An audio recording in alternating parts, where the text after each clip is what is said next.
Welcome back. Not too long ago, I saw this great quote, and I thought, that's something I got to talk about because it feels right to me. And the quote was, "I'm not talented. I'm actually just really good at not giving up." So let me ask you something. How many dreams have you buried simply because you believe somebody was more talented? How many times you watch someone succeed and quietly whisper to yourself, "Oh, they just have a gift. They're naturally confident. They were born for this." Or maybe I could never do that. But what if I told you that one single belief has stolen more dreams than failure ever could? Because once you believe success only belongs to the gifted, you stop giving yourself permission to grow.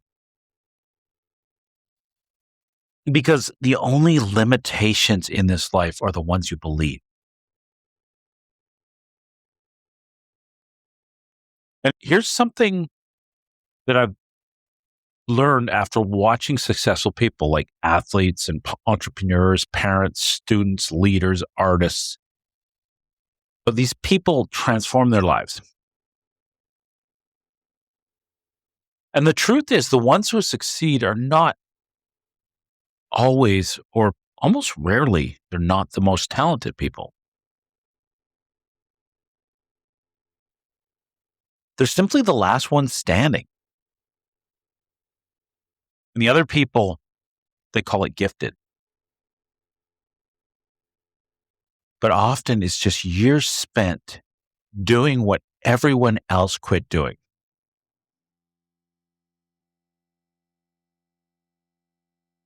How about this for a quote? Talent gets noticed. Persistence gets remembered. So in today's episode, I want to dismantle one of the most dangerous myths you'll ever believe. The myth that talent determines your future. Because it really doesn't. The truth is, the only things that determine your future are your habits, your mindset, your belief system, and your willingness to keep getting back up one more time. These things determine your chance of success. So there's this myth about natural talent, right? And it doesn't mean people aren't talented. They don't have natural talent. But there's a myth. You see it in international races where the Africans tend to dominate. And it's because everybody believes they dominate. But there's been situations where people showed up and beat them. But I digress. So we are kind of obsessed with talent. We celebrate the finished performance. We will applaud the gold medal. We admire the best-selling author. And we see all the successful businesses, the confident speaker, the elite athlete, the thriving relationship. And then we probably think they're just naturally good at that. But what we will never see is the thousands of invisible repetitions, the failures, the awkward beginning, the self-doubt, the lonely mornings, the late nights, the moments every one of these human beings almost quit. They say comparison is the thief of joy, but comparison is also dangerous because you compare your beginning many times, to someone's decade of persistence. Think about a child working to walk, learning to walk, right? They fall again and again and again, hundreds of times. And imagine if babies had the wherewithal to believe the same lies that adults believe. Well, I guess walking isn't for me. Thankfully, they don't. They just simply keep on getting back up. And somewhere along the way, we lost this. We stopped acting like learners and we started expecting perfection. Now, the truth is, children do not become extraordinary because they avoid failure. They become extraordinary because they never confuse falling with failing. Wow. I mean, if the only thing you get out of this episode today is you stop confusing falling with failing, well, that's worth the price of admission right there, isn't it?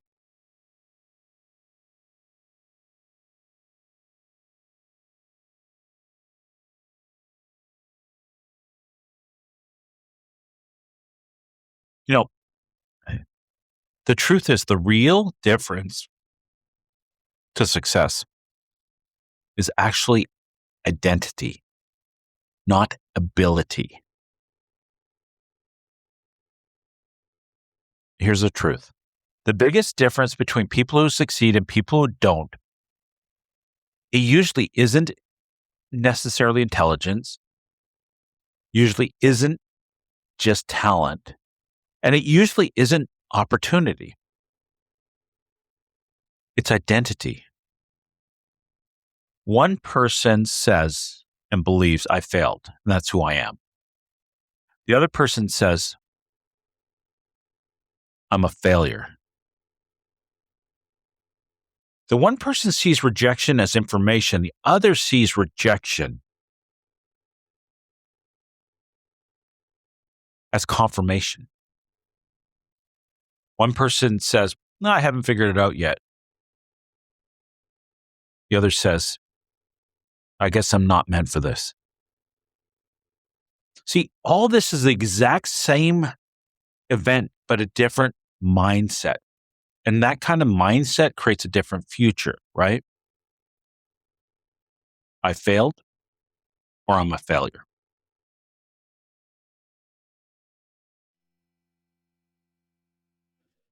You know, the greatest performers aren't fearless. They're resilient. They're definitely not immune to doubt. They simply learned not to obey it. They do it scared. They do it uncertain. Because confidence isn't something you wait to feel. Confidence is the reward for repeatedly keeping promises to yourself and trying one more time, getting up one more time, one more interview. Just keep going.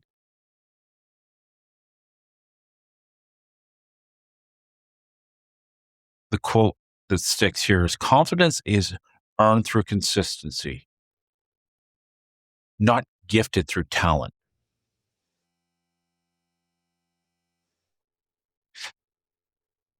I still remember when I was in massage therapy school. And it was interesting. Had a massive imposter syndrome, but I kept going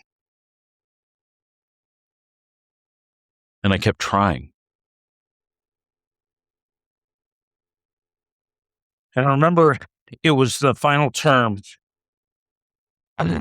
and we'll spend a couple shifts a week in the intern student clinic.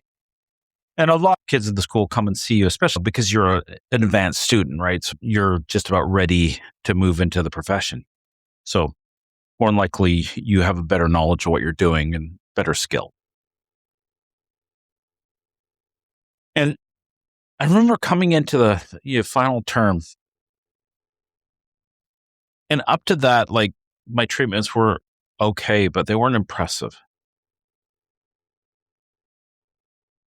And I was thinking coming into the final term of student clinic that I was realizing that I was listening to what everybody else did and trying to be them, do the same things the same ways they did it. And I was okay, but I wasn't that little bit of more.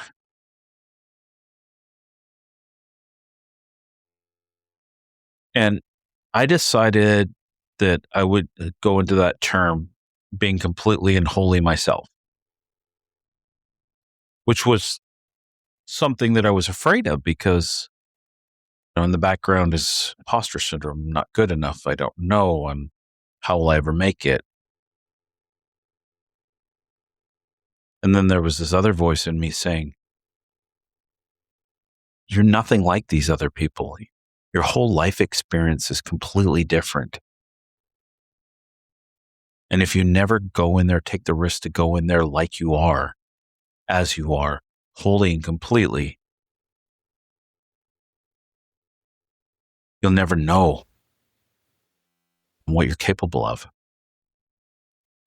And I remember looking at my schedule and like all these other people I was working with, all their schedules were 100% filled for the full last 3 months. And mine, I had a few people, but nothing impressive. And I walked in that day and I decided to be completely and fully myself. And it really changed everything. I was scared of it, but it also changed everything. A couple days later, people are talking about the people that came in for treatments. We're talking to everybody, and my schedule is completely full.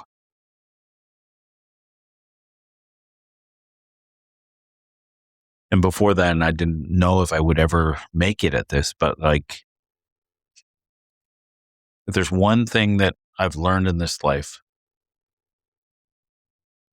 is that although I don't have any extreme talent, physically, mentally, emotionally, in a sense,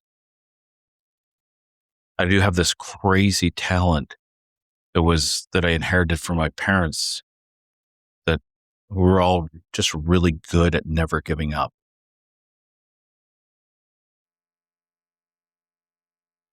So why don't we talk about creating a framework? And we'll call it the Don't Give Up framework. So what if persistence is actually a skill? And if that's true, how do we build it? So here's an idea, a framework that you could come back to. Start off. First, get comfortable being bad. Nobody starts excellent. Permission to be imperfect is the beginning of mastery. Your first attempt isn't supposed to impress anybody. It's supposed to teach you something. It's funny. I remember my wife, she started pottery a bunch of years ago.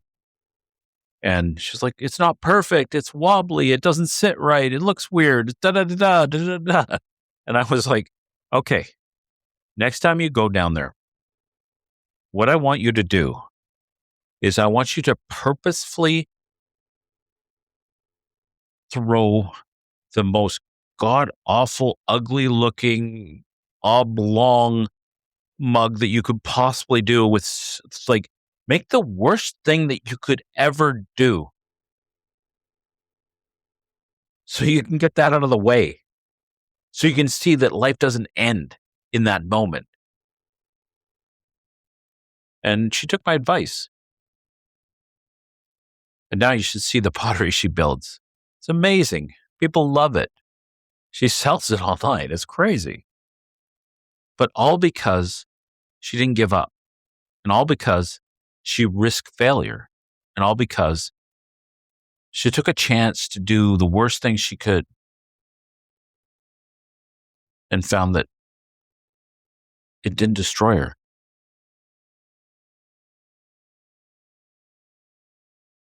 So number 2, repeat. Progress actually loves repetition. Extraordinary lives are built from ordinary days repeated consistently. Think about that. Extraordinary lives are built from ordinary days repeated consistently.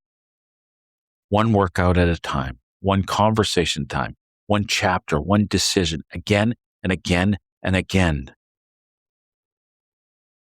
The truth is, success equals one more time. 3, think about just like 1% improvement. Like, do not chase perfection. It's overwhelming. Chase progress, tiny improvements. See, tiny improvements repeated daily become massive transformations. One more time, 1% more, just a little better every day. The truth is you don't have to be better than everyone else.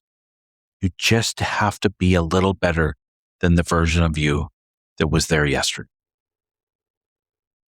4, trust the process.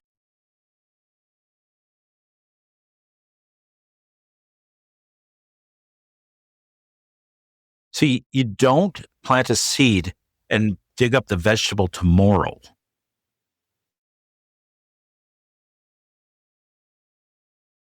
Wondering why it's not a vegetable already. See, growth is invisible for a very long time before it's obvious. Just keep on doing the work. You don't have to do more than the work. Just do the work. Trust the process.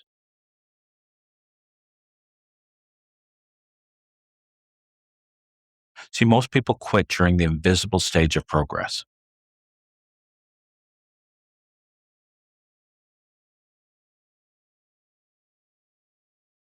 Have patience.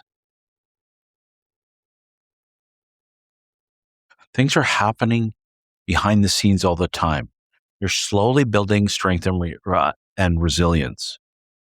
Be patient with yourself, patient with the timing of your life. Trust the process.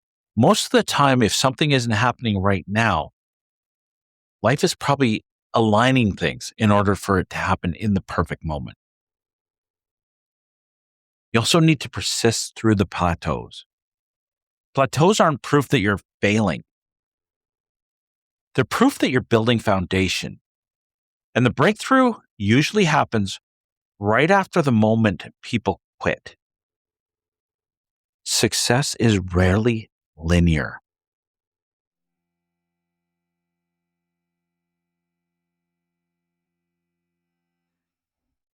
So the biggest question is why? Why, if you have this massive dream of doing something amazing, like going to the Olympics, starting your own company, like becoming, for me, a motivational speaker, why does quitting feel so tempting? Yeah. Let's be honest, quitting is seductive.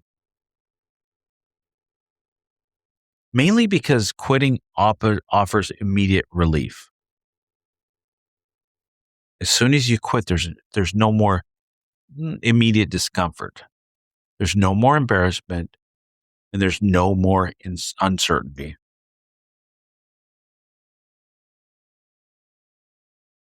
So it's almost like an immediate relief, right? But what we don't see sometimes is it's also quietly stealing. It's quietly stealing every possibility of achieving the dream that we wanted. It's also stealing every future version of yourself. It's stealing every single lesson that you would have learned overcoming the discomfort. And it's also stealing all the breakthroughs. It's stealing relationships, stealing opportunity. It's stealing all these things that only persistence could have introduced. That's why quitting is so seductive. because success is really, really hard. And the majority of the people will never get to that top level.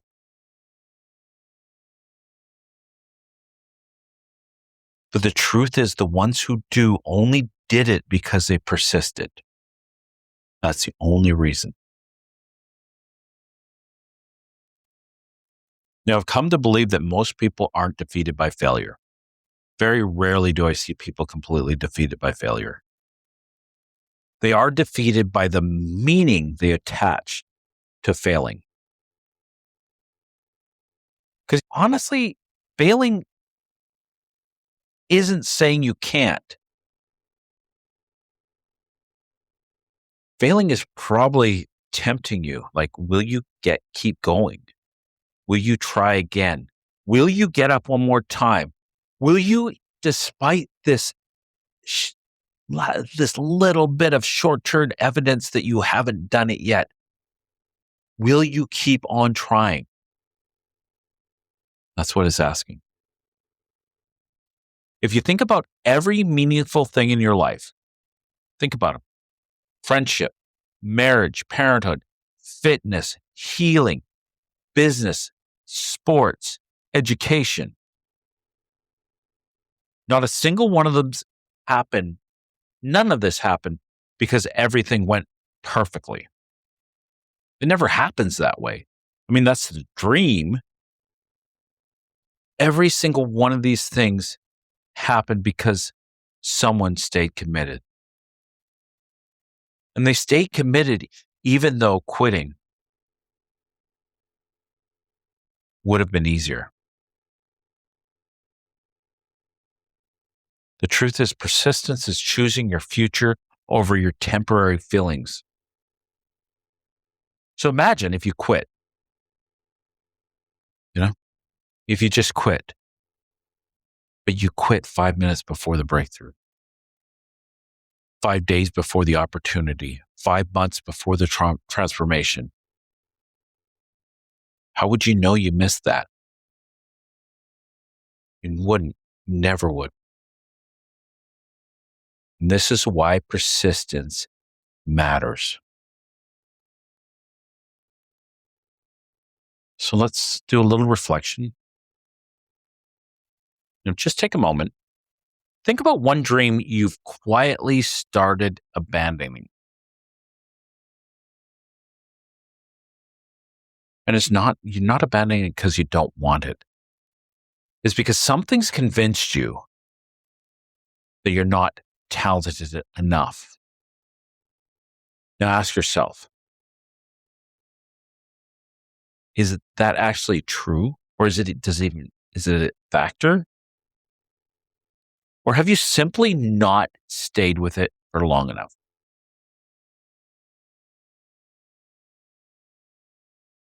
Remember, the massive oak tree was once a tiny acorn that refused to quit growing. Or better said, the massive oak tree was once a nut that refused to give up. And so are you. I sure hope you're a nut that refused to give up. I mean, literally, be delusional.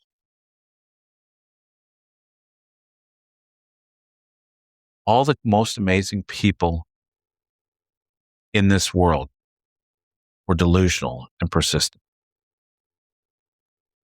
Your future isn't asking you to be gifted, it's asking you just to stay.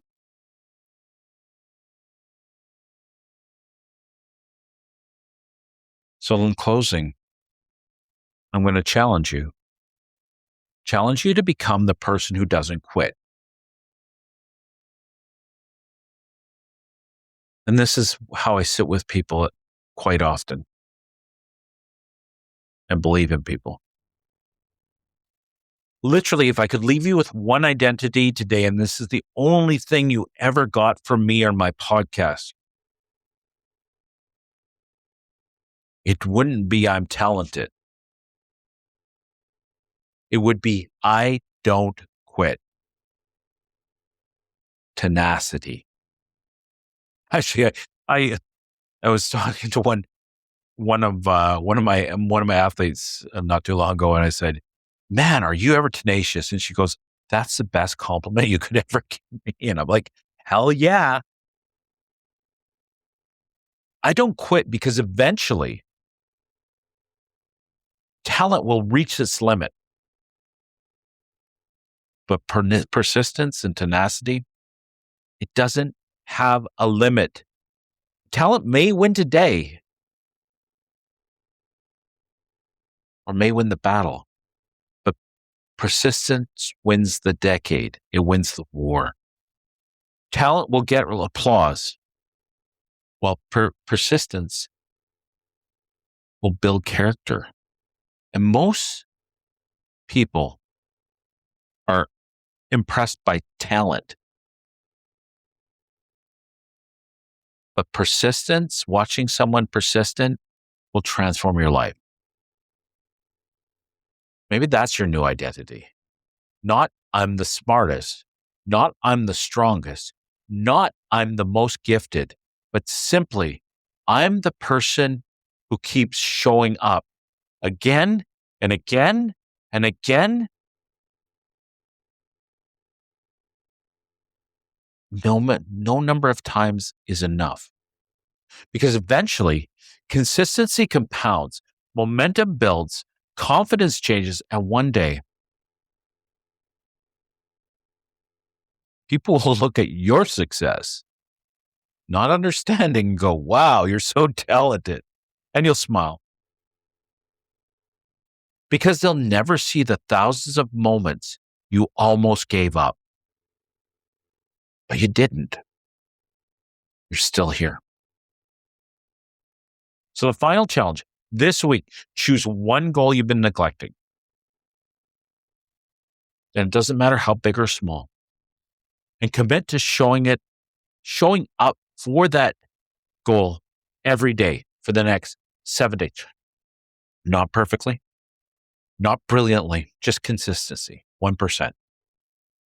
At the end of the week, don't ask, did I succeed? Ask, did I become the person who doesn't quit? Because honestly, that's the real victory.